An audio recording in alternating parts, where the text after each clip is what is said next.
सुप्रभात विद्यार्थियों। आज हम सवैये के तीसरे चरण पर हैं। प्रथम चरण में हमने सवैये का सार बताया था।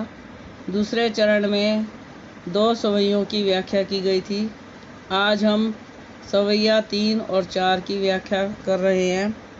तो अब चलते हैं सवैया 3 पर।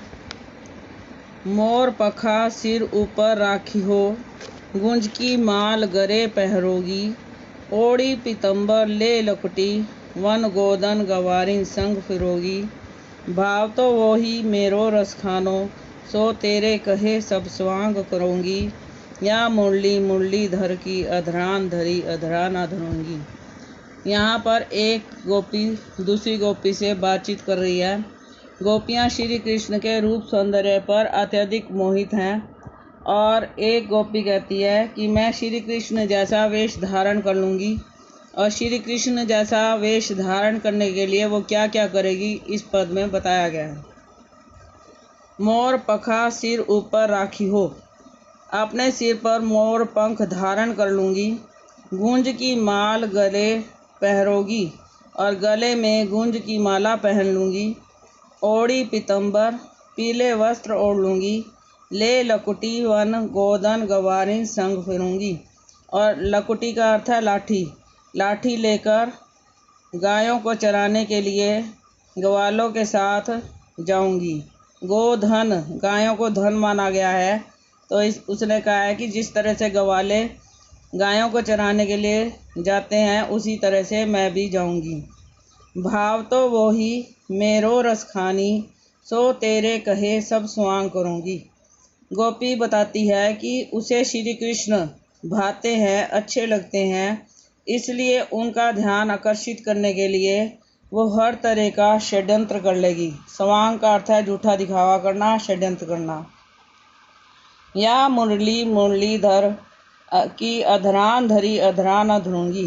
परंतु गोपी श्री कृष्ण के द्वारा जो होठों पर बांसुरी धारण की जाती है, उस बांसुरी को होठों से नहीं लगाना चाहती, क्योंकि उसे ऐसा लगता है कि श्री कृष्ण जब बांसुरी बजाने में मग्न हो जाते हैं तो वे गोपियों की ओर ध्यान नहीं देते, इसलिए वह उस बांसुरी को अपनी सौतन समझती है और उसे अपने होठों पर छूना नहीं चाहती। तो यह हमने समझा तीसरा सवैया। यदि आप ध्यान से देखें तो इसमें भी अनुप्रास अलंकार की छटा आपको देखने को मिलेगी। जैसे द्वितीय पंक्ति में गोदन गवारिन, तृतीय पंक्ति में सब स्वांग। तो अब हम चलते हैं अगले सवैये की ओर। अगले सवैये को पढ़िए ध्यान से। काननी दे अंगुरी रहीबो, जब ही मुरली धुनी मंद बजे है, मोहिनी तानन सो रस खानी, अटा चढ़ी गोदन गेहे तो गेहे। तेरी कही सिंगरे ब्रिज लोगनी, कालही को कितने समझाहो, माई रीवा मुख की मुस्कानी, संहारी ना जेहे ना जेहे ना जेहे। इन पंक्तियों में क्या कहना चाहती हैं गोपियाँ?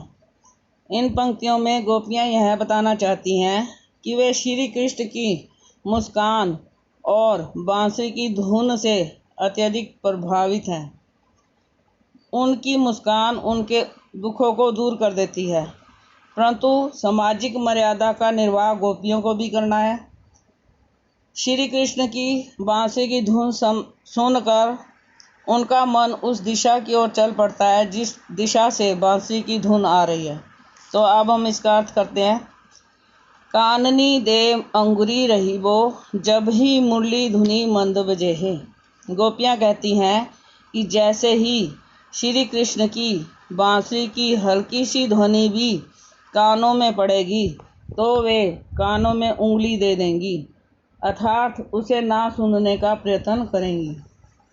मोहिनी तानन सो रस खानी, अटा चढ़ी गे गोदन गेहे तो गेहे।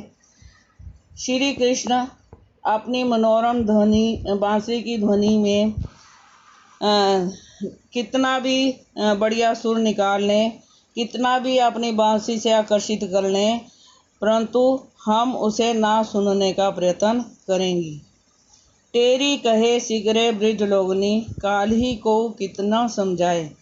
कि हमें ब्रज के लोग कितना भी समझाएं, परंतु जैसे ही बांसुरी की धुन हमारे कानों में हल्की सी भी पड़ जाएगी तो हम उस दिशा की ओर चल पड़ेंगी जिस दिशा से वह बांसुरी की मधुर ध्वनि आ रही है।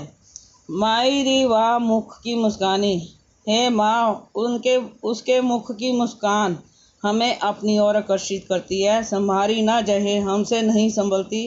अर्थात श्री कृष्ण की मुस्कान में जो आकर्षण है वह गोपियों को अपनी ओर आकर्षित करता है, उनको दुखों से दूर ले जाता है और बांसुरी की धुन उन्हें अत्यधिक प्रिय लगती है और वे उस बांसुरी की धुन में ही खो जाना चाहती हैं। तो इसके साथ ही हमारे चारों सवैये हो गए। तो अब मैं अपनी वाणी को विराम देती हूँ। धन्यवाद।